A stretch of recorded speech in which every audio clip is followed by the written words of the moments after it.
Hello guys. आज अपन एक topic लेकर आए हैं जिसका नाम है आरडीएस, जिसकी फुल फॉर्म है रेस्पिरेटरी डिस्ट्रेस सिंड्रोम। तो ये एक प्रकार की डिजीज़ है जो छोटे बच्चों के अंदर पाई जाती है। जो ये टॉपिक है, ये टॉपिक जीएनएम सेकेंड ईयर का जो paediatric nursing child health nursing जो सब्जेक्ट है उससे लिया गया है, जो बहुत ही इम्पोर्टेंट टॉपिक है और हर नर्सिंग एग्ज़ाम के अंदर पूछा भी जाता है। ये टॉपिक जो बहुत ही इम्पोर्टेंट है। तो ये आरडीएस क्यों होता है, किसे कहते हैं और इसका क्या कारण है, क्या इसका मतलब डायग्नोसिस है, इसका क्या मैनेजमेंट है, क्या इसका नर्सिंग मैनेजमेंट है, वो सभी आज अपन डिटेल से इसकी पूरी जानकारी देखेंगे। आप हमारे वीडियो को पहली बार देख रहे हो तो वीडियो को लाइक करें, शेयर करें और हमारी चैनल को सब्सक्राइब ज़रूर करें ताकि हर वीडियो का नोटिफिकेशन है जो आपको मिलता रहे। तो इस जो आरडीएस है किसे कहते हैं? It is a serious lungs disease in which immature or inability of surfactant production level to hypoxia and acidosis। Lungs के एव्यूलाई होती है, उस एव्यूलाई में सर्फेक्टेंट की कमी होना या सर्फेक्टेंट का एब्सेंट होना ही क्या कहलाता है? आरडीएस कहलाता है। जो बच्चे का लंग्स होते हैं उस लंग्स के अंदर जो छोटे छोटे एवोलाई होती हैं उसके अंदर सर्फेक्टेंट की कमी होना, या तो सर्फेक्टेंट है जो कम मात्रा में या फिर पूरा ही एब्सेंट है, तो इस स्थिति को ही क्या कहते हैं? आरडीएस कहते हैं, रेस्पिरेटरी डिसीज सिंड्रोम कहते हैं। अब आपके मन में एक सवाल आया होगा कि सर्फेक्टेंट क्या है? तो सर्फेक्टेंट क्या है? ये केमिकल सबस्टेंस है जो फॉस्फोलिपिड का बना होता है, जिसका कार्य होता है गैसों का एक्सचेंज करना, ऑक्सीजन को लेना, कार्बन डाइऑक्साइड को बाहर निकालना, इसका कार्य होता है। तो ये मुख्य रूप से सर्फेक्टेंट भी दो प्रकार का होता है। पहले जो सर्फेक्टेंट है जिसको कहेंगे लेसिथिन, दूसरा सर्फेक्टेंट है जिसको कहेंगे स्पिंगोमाइलिन सर्फेक्टेंट। तो अपन आगे समझेंगे कि जो सर्फेक्टेंट है ये कब बनना स्टार्ट हो जाता है। तो सर्फेक्टेंट है जो 20 वीक की प्रेगनेंसी होती है तब ये बनना है जो स्टार्ट हो जाता है, और मैक्सिमम 28 वीक्स में ये पूरा हो जाता है। और एक्टिव कब होता है? तो एक्टिव होता है ये 24 वीक की प्रेगनेंसी में ये अपना काम करना शुरू कर देता है, यानी एक्टिव हो जाता है। उसके बाद बात करें एमनियोटिक फ्लूइड, तो 28 से 30 वीक के अंदर एमनियोटिक फ्लूइड बनता है। और surfactant produce by types second alveolar cell होती है जो सर्फेक्टेंट बनाती है, जो लंग्स में होती है। तो सर्फेक्टेंट का सर्फेक्टेंट है वो कैसे बनता है? तो टाइप्स 2 की एक एवोल होती है, टाइप्स 2 का एक एवियोल सेल होती है जो सर्फेक्टेंट बनाती है, जो किस में होती है? लंग्स में होती है। Gas exchange type first alveolar cell करती है। जो गैस का एक्सचेंज करता है वो कौन सी सेल करती है? वो टाइप फर्स्ट की एवियोलाई सेल करती है। लंग्स में 2 सेल होती है, ये टाइप 1 एवियोलाई सेल जिसका कार्य होता है गैस को एक्सचेंज करना होता है, और जो सेकेंड होती है वो सर्फेक्टेंट वो बनाने का कार्य करती है और गैस का एक्सचेंज करती है, वो करती है टाइप फर्स्ट एवियोलाई सेल।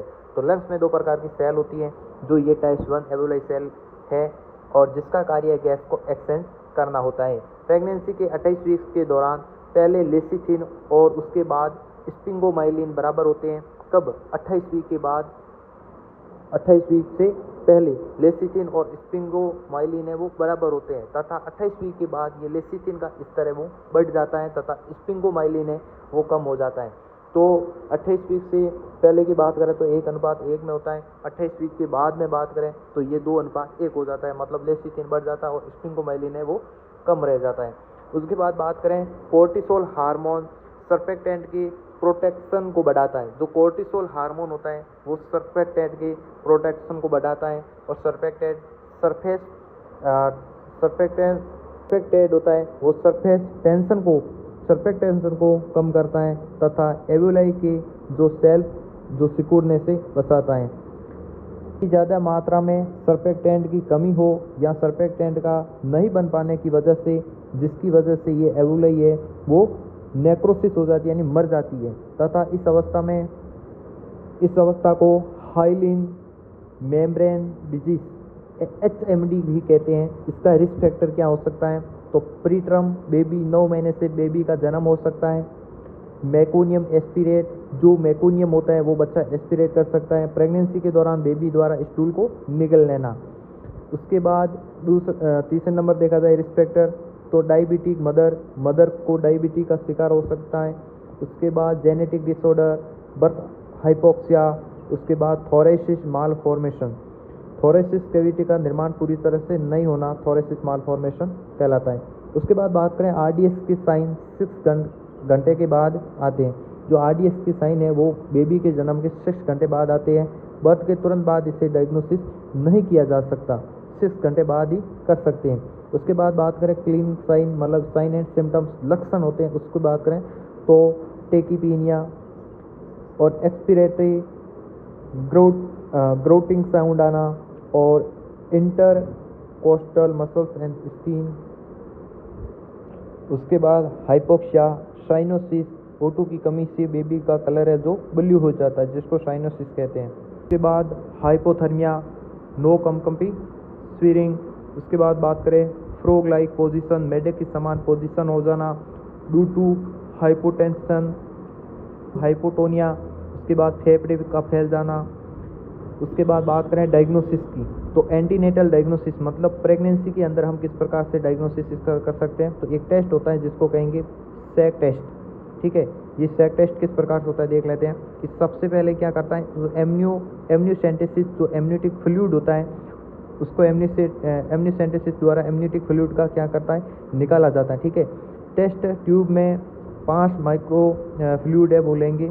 उसके साथ ही NS जो नॉर्मल सलाइवा होता है वो 5 ml लेंगे। उसके बाद 1 ml क्या लेना है, इथेनॉल लेना है, उसको मिलाना है।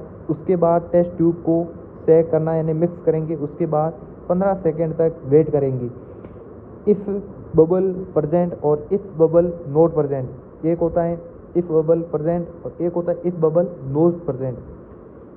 यदि इफ़ बबल प्रेजेंट है तो सर्फेक्टेंट प्रेजेंट है और लंग्स मैच्योर है, ठीक है।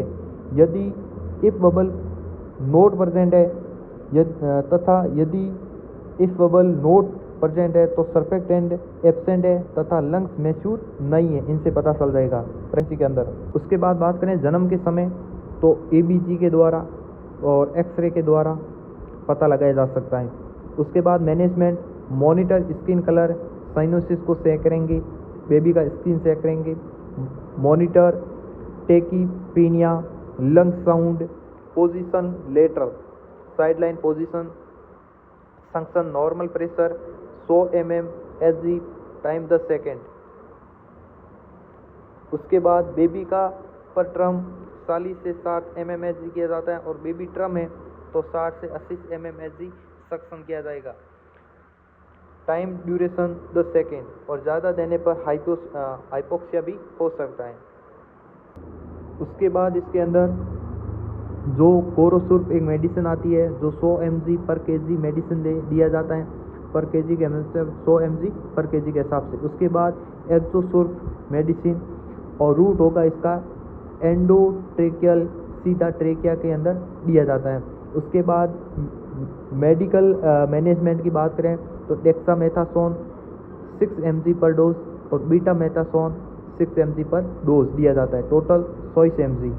उसके बाद रूट की बात करें तो इसका रूट होगा वो होगा IM रूट इंट्रामस्कुलर। दोनों मेडिसिन के बीच 12-12 घंटा का क्या होना चाहिए, अंतराल होना रखा जाता है और ये मेडिसिन मदर को ही दी जाती है। यदि O2 ऑक्सीजन की ज़्यादा दे दी गई हो तो उससे क्या करना है, बच्चे में ब्लाइंडनेस, अंधा हो जाता है, ये समस्या हो सकती है यदि O2 ज़्यादा दी जाती है तो आज के लिए RDS बीमारी के अंदर इतना ही। आपको किसी प्रकार का इस टॉपिक के अंदर डाउट है तो वीडियो के कमेंट बॉक्स में कमेंट ज़रूर कर सकते हैं ताकि आपके डाउट की पूर्ति की जा सके। और आप हमारे वीडियो को पहली बार देख रहे हो तो वीडियो को लाइक करें, शेयर करें और हमारे चैनल को सब्सक्राइब ज़रूर करें ताकि हर वीडियो का नोटिफिकेशन है जो आपको मिलता रहे। धन्यवाद।